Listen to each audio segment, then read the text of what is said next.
And now we have Olaf Throndsen. Olaf, how did you first get started in the inventory business? Well, actually, I had a background in estate agency, and I lived in the States for a number of years. And when I moved back here, I wanted to get involved in property because it was my real passion. I started an estate agency business at just about the wrong time.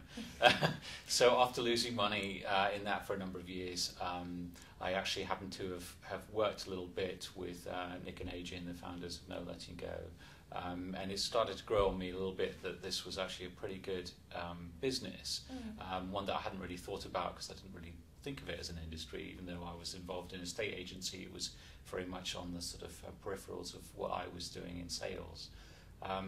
So I jumped at the opportunity to open No Letting Go in Canterbury just over a year ago, and have been building it up since then. And what appealed to you particularly about the inventory business?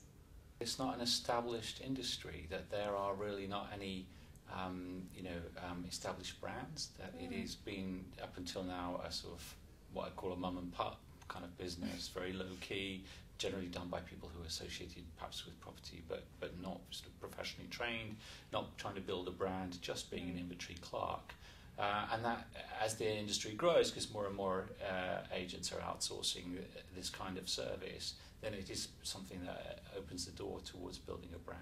And I found that to be the case because being based in Kent, we're extremely strong as a network already.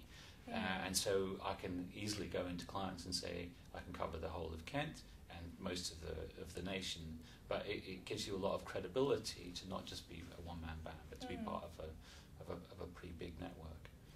And has your lifestyle been enhanced or changed significantly since starting out? Well, I'm working pretty hard, and I think you've got to expect at the beginning of any business that you take on to work pretty hard for your growth that you want to see.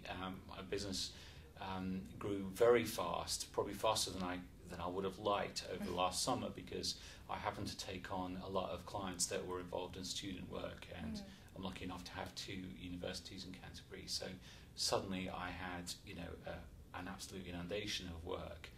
So I was working very hard, but I mean, it gives you a huge amount of independence to be running your own business as opposed to having a job, and I enjoy that very much. I enjoy being my own boss, which most people do.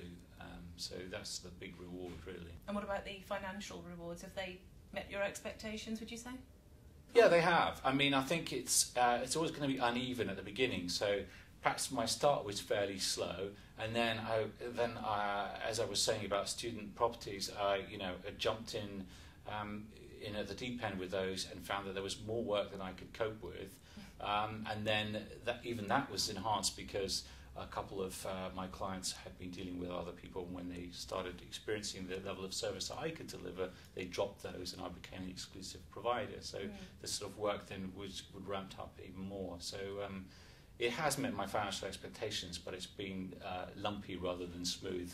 And that's only to be expected at the early stages of any business growth, I think. And how did you meet your first clients and get them on board? Actually, I did a bit of research on the internet, established who my potential clients were.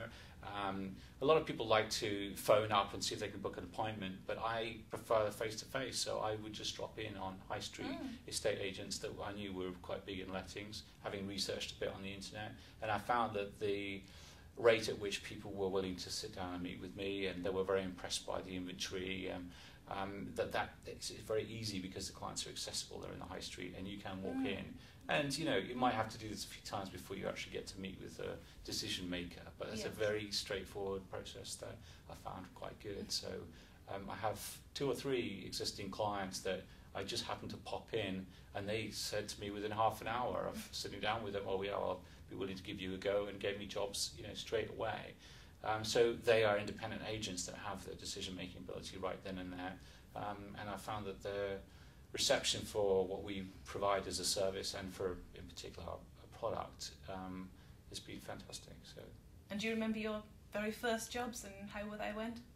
Yeah, the first jobs, I was lucky enough that No Letting Go is involved in quite a few national contracts.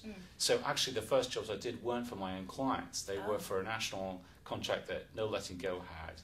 it gave me a cushion, and I think I did about 20 jobs for them in the first month, whereby I was able to sort of learn without letting down or putting at risk any local clients. So that was good from that standpoint.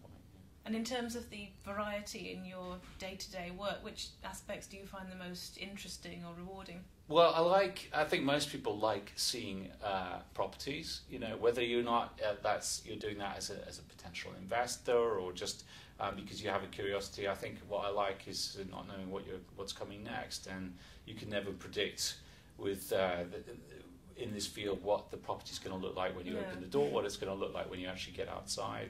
You meet landlords, you meet tenants, you meet a lot of interesting people who are moving, and so they've usually got a story. So I find that that's very sort of varied and interesting. And for you, what are your immediate plans for the future now? Well, I've reached a stage now where I can see the cycle of the business, having done it for a year. I can see where the growth needs to come and how to expand my business. And I've got the sort of plans in place to do that, and that means primarily growth through recruiting and managing teams, and perhaps having another layer of hierarchy in terms of the business for coverage, so I can be really efficient in covering my clients. So I've got good plans for expansion, and of course across products as well, because there are a variety of different clients, as well as traditional landlords and letting agents. There are lots of other fields whereby property needs management and inspections and inventories that I want to get involved in. Particularly, for example, the student properties, both on campus and off-campus housing in Canterbury has a huge potential for me. So I've already seen what it can do, and I know that there's a lot more out there to be gained as well. Excellent. Well, thank you for talking to me today. All the best for the future. Okay, thanks.